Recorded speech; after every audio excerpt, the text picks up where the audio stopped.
Saneesh Kumar Joseph MLA Chalakudy നിയോജകമണ്ഡലത്തിൽ നടപ്പിലാക്കി വരുന്ന ചിറക് പദ്ധതിയുടെ ഭാഗമായി അർഹരായ 1700 വിദ്യാർത്ഥികൾക്കുള്ള പഠനോപകരണ വിതരണവും ഉമ്മൻചാണ്ടി അനുസ്മരണവും സംഘടിപ്പിച്ചു.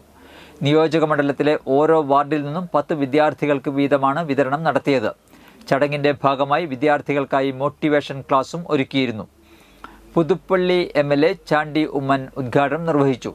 ചടങ്ങിൽ നഗരസഭാ chairperson Alice Shibu, vice chairman KV Paul, block panchayat president Jancy Paulose, VO Pailappan, MT Davis, panchayat പ്രസിഡന്റുമാരായ സുനന്ദ നാരായണൻ, KC മനോജ്, ലീല സുബ്രഹ്മണ്യൻ, ജില്ലാ പഞ്ചായത്ത് അംഗം ഡാർലി പോൾസൺ തുടങ്ങിയവർ പങ്കെടുത്തു.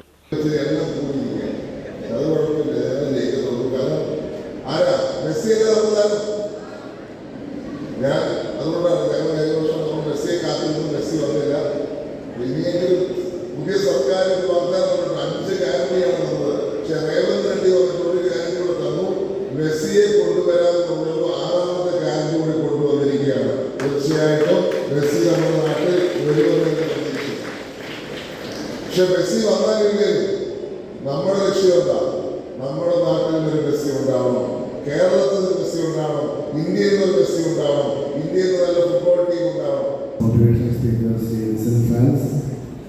ചാലക്കുടി നഗരസഭയുടെ ചെയർപേഴ്സൺ ശ്രീമതി ആലിസ് ഷിബു, വേദിയിലെ മറ്റ് പഞ്ചായത്തിലെ പ്രസിഡന്റുമാർ, പാർട്ടിയിലെ നേതാക്കന്മാർ, മറ്റ് വിശിഷ്ട വ്യക്തിത്വങ്ങളെ, സ്നേഹമുള്ള മാതാപിതാക്കളെ, സഹോദരി സഹോദരന്മാരെ,